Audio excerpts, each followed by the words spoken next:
नमस्कार दोस्तों, स्वागत है आप सभी का मेरे YouTube channel study for knowledge पर। दोस्तों, आज हम लोग समाज से संबंधित महत्वपूर्ण वस्तुनिष्ठ प्रश्न को देखेंगे, जो बहुत ही उपयोगी प्रश्न हैं। ऐसे कुछ प्रश्नों को मैं आपके लिए प्रस्तुत कर रहा हूं। ये परीक्षा की दृष्टि से बहुत ही उपयोगी हैं। आप इनको ध्यान से देखिए और हम लोग इसको डिस्कस करते हुए चलेंगे।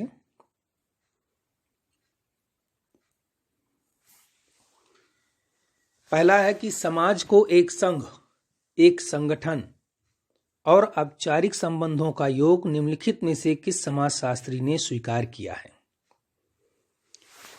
तो ये एक परिभाषा दिया गया है और इसका ऑप्शन आप देखिए कि ए पार्सन्स, बी गिडिंग्स, सी र्यूटर, डी कूले। ये चार ऑप्शन आपके सामने हैं। किस समाजशास्त्री ने अपनी परिभाषा में इन शब्दों का उपयोग किया है, आपको यह देखना है। तो हम लोग जानते हैं कि बी गिडिंग्स इसका आंसर सही होगा। गिडिंग्स ने अपनी परिभाषा में यह कहा है कि समाज एक संघ है, एक संगठन है, औपचारिक संबंधों का योग है, जिसमें परस्पर संबंध रखने वाले लोग एक साथ संगठित होते हैं। ठीक है, तो इसका उत्तर सही हो जाएगा गिडिंग्स, बी। प्रश्न नंबर 2 देखते हैं कि समाज एक अमूर्त धारणा है। यह वाक्य किस समाजशास्त्री की परिभाषा का हिस्सा है। ऑप्शन है ए राइट, बी कूले, सी र्यूटर, डी मैकाइवर एवं पेज। अब आपको इसमें तलाशना है कि कौन से समाजशास्त्री ने अपनी परिभाषा में समाज एक अमूर्त धारणा का प्रयोग किया है। तो इसका आंसर होगा सी र्यूटर। र्यूटर ने जो समाज की परिभाषा दी है, उन्होंने कहा है कि समाज एक अमूर्त धारणा है। यहीं से उन्होंने शुरू ही किया है इसी शब्द से कि समाज एक अमूर्त धारणा है जो एक समूह के सदस्यों के बीच पाए जाने वाले पारस्परिक संबंधों की संपूर्णता का बोध कराती है। आपको ऐसे ही परिभाषा अगर याद नहीं है तो ऐसे ही आपको पहचानना पड़ेगा कि उनकी परिभाषा में कौन से ऐसे शब्द हैं महत्वपूर्ण जो आ रहे हैं। अब जैसे इसमें समाज एक अमूर्त धारणा है, तो आपको तुरंत ये पकड़ना पड़ेगा कि यह बात र्यूटर ने कही है। ठीक है, आगे हम लोग बढ़ते हैं। प्रश्न नंबर 3, विभिन्न व्यक्तियों के बीच अर्थपूर्ण अंतःक्रियाएं ही समाज का मुख्य तत्व है। विभिन्न व्यक्तियों के बीच अर्थपूर्ण अंतःक्रियाएं ही समाज का मुख्य तत्व है। ए इसीलिए समाज मूर्त है, बी इसीलिए समाज अमूर्त है, सी इसीलिए समाज जीवित है, डी है इनमें से कोई नहीं।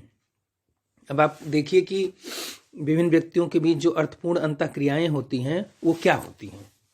तो अर्थपूर्ण अंतःक्रियाएं जो होती हैं वो क्या होती हैं, अमूर्त होती हैं। ठीक है, तो इसका ऑप्शन सही हो जाएगा बी, इसलिए समाज अमूर्त है।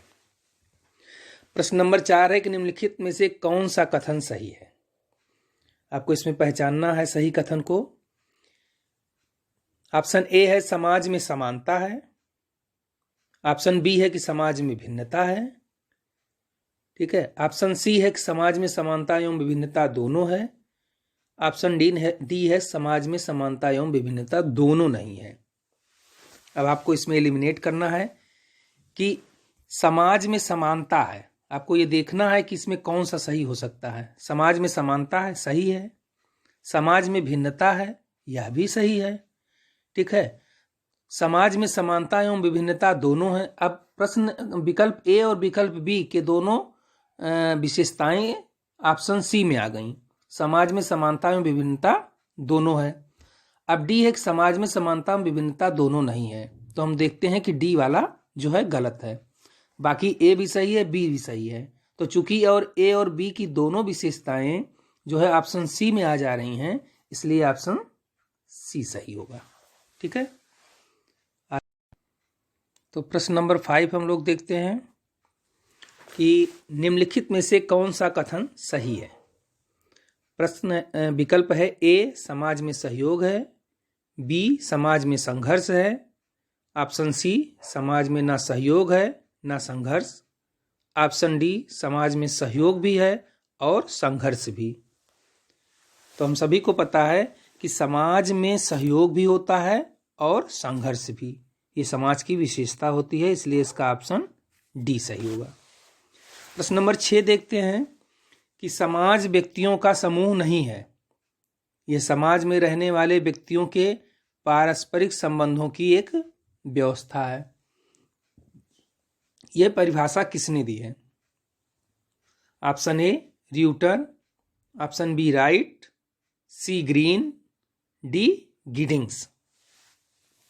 अभी आप लोगों ने गिडिंग्स और र्यूटर की परिभाषा देखी, उसको हम लोगों ने पढ़ा, और अब बचता हमारा राइट और ग्रीन कि ये परिभाषा राइट ने दी कि ग्रीन ने दी। तो ये जो परिभाषा है, समाज व्यक्तियों का समूह नहीं है, यह समाज में रहने वाले व्यक्तियों के पारस्परिक संबंधों की एक व्यवस्था है। यह परिभाषा दी है राइट ने। ठीक है। प्रश्न नंबर 7 देखते हैं कि समाज एक अमूर्त धारणा है जो एक समूह के सदस्यों के बीच पाए जाने वाले पारस्परिक संबंधों की संपूर्णता का बोध कराती है। यह परिभाषा किसकी है? अभी थोड़ी देर पहले हम लोगों ने इस परिभाषा को देखा था, आप याद करिए। यह परिभाषा दिया है र्यूटर ने। ठीक है, अमूर्त धारणा। प्रश्न नंबर 8 है कि निम्नलिखित में से कौन सा कथन सही है? ए समाज मूर्त है, बी समाज अमूर्त है, सी समाज मूर्त एवं अमूर्त दोनों है, डी समाज ना तो मूर्त है और ना अमूर्त है। ये समाज की विशेषता है। अब आपको देखना है कि समाज क्या है। तो आपको पता है, ये हमने लेक्चर में हम लोगों ने इसकी विशेषताएं, समाज की विशेषताएं के बारे में डिस्कस किया हुआ है, आप वहां जाके देख सकते हैं। ऑप्शन बी समाज अमूर्त है। ठीक है,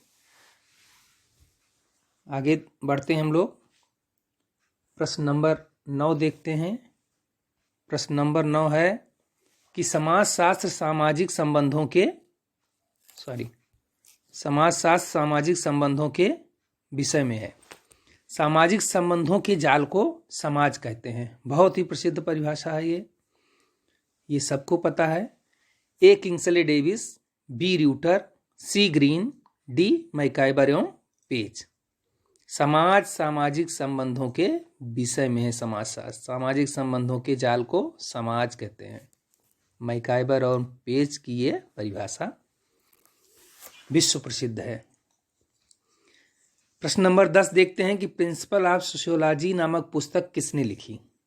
ए स्पेंसर, बी गिडिंग्स, सी स्पेंसर एवं गिडिंग्स दोनों ने, डी ग्रीन।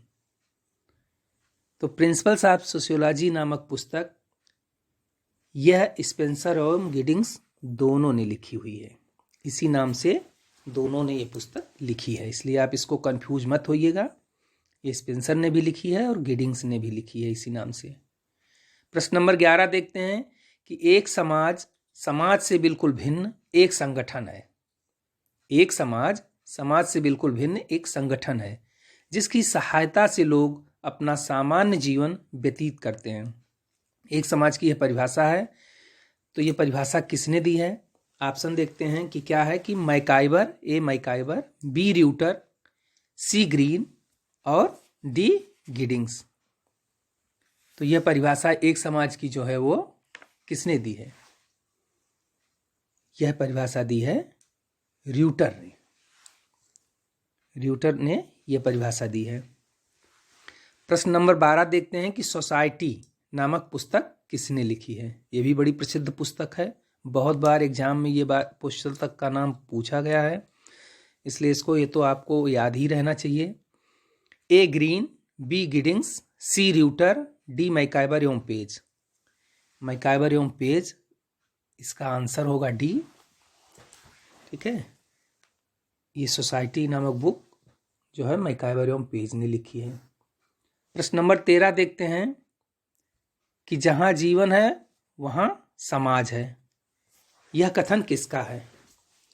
ऑप्शन ए है ग्रीन, बी र्यूटर, डी मैकाइवर एवं पेज, सी कूले। जहां जीवन है वहां समाज है। यह बात जो है मैकाइवर एवं पेज ने कही है। ठीक है।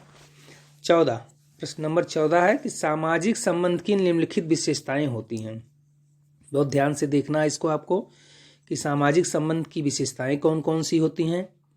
पहला है सरल।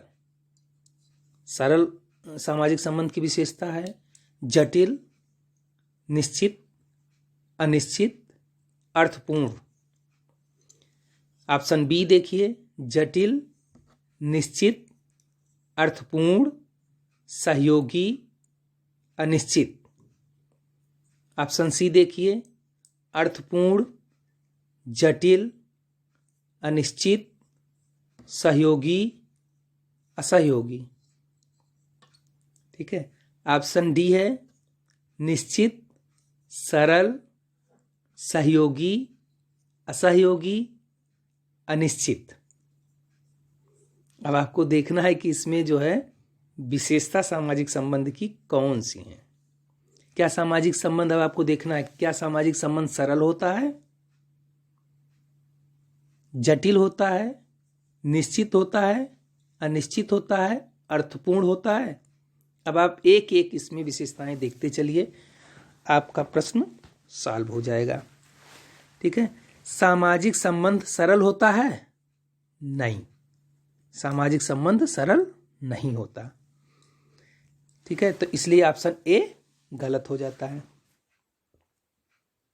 ये ऑप्शन बी में देखते हैं। ऑप्शन बी का है क्या सामाजिक संबंध जटिल होता है? हाँ। क्या सामाजिक संबंध निश्चित होता है? नहीं, सामाजिक संबंध निश्चित नहीं होता। इसलिए ऑप्शन बी भी गलत हुआ। ऑप्शन सी देखते हैं। ऑप्शन सी है कि सामाजिक संबंध अर्थपूर्ण होता है।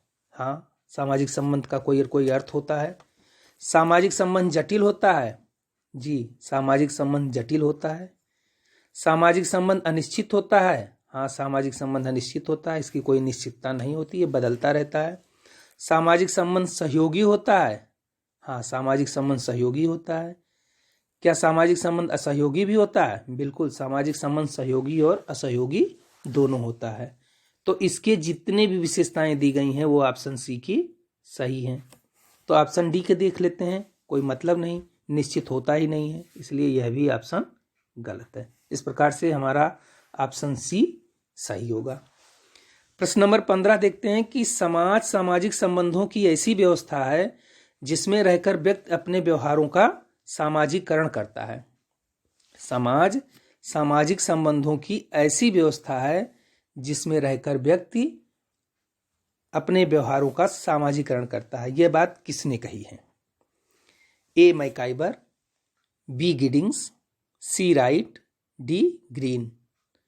तो यह बात कहते हैं मैकाइवर कि समाज सामाजिक संबंधों की ऐसी व्यवस्था है जिसमें रहकर व्यक्ति अपने व्यवहारों का सामाजिकरण करता है। प्रश्न नंबर 16 देखते हैं। समाज की निम्नलिखित विशेषताएं होती हैं। अब समाज की विशेषताएं आपको देखनी है।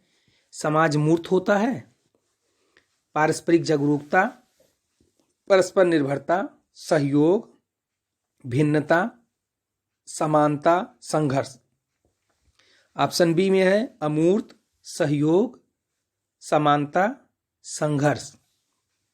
ऑप्शन सी है अमूर्त, भिन्नता, समानता, संघर्ष, पारस्परिक जागरूकता का अभाव। ठीक है। ऑप्शन डी है मूर्त, अमूर्त, समानता, भिन्नता, संघर्ष, सहयोग। ठीक है। अब आप इसमें देखिए, क्या समाज मूर्त होता है? नहीं, समाज मूर्त नहीं होता, समाज होता है अमूर्त। इसलिए ऑप्शन ए इसका गलत होता है। ऑप्शन बी में देखते हैं कि समाज अमूर्त है। हाँ, अमूर्त होता है। समाज में सहयोग पाया जाता है? समाज में सहयोग पाया जाता है। समाज में समानता होती है? हाँ, होती है। समाज में संघर्ष होता है? हाँ, होता है। ठीक है। तो समाज में अमूर्त भी है, अमूर्त है, सहयोग भी होता है वहाँ, समानता होती है। संघर्ष होता है। ठीक है। सी में भी देख लेते हैं कि समाज अमूर्त है। हाँ, समाज में भिन्नता है, समानता है, वहाँ संघर्ष पाया जाता है। पारस्परिक जागरूकता का अभाव होता है, नहीं, पारस्परिक जागरूकता होती है। ठीक है, तो ऑप्शन सी गलत हो जाएगा। ऑप्शन डी है मूर्त अमूर्त, तो समाज मूर्त होता नहीं है, इसलिए यह गलत हो जाएगा। इस प्रकार से ऑप्शन बी सही होता है। तो दोस्तों ये 16 प्रश्न जो है समाज से संबंधित बड़े ही महत्वपूर्ण हैं। आप इनको जो है बार बार देख के इसको याद कर लीजिए। अगर दोस्तों आपको यह वीडियो पसंद आया होगा, ये प्रश्न आपको अच्छे लगे हों, तो आप कृपया कर चैनल को सब्सक्राइब करिए और बेल आइकन को दबाइए, जिससे कि आपको अन्य भी नवीनतम वीडियो प्राप्त होते रहें। धन्यवाद दोस्तों।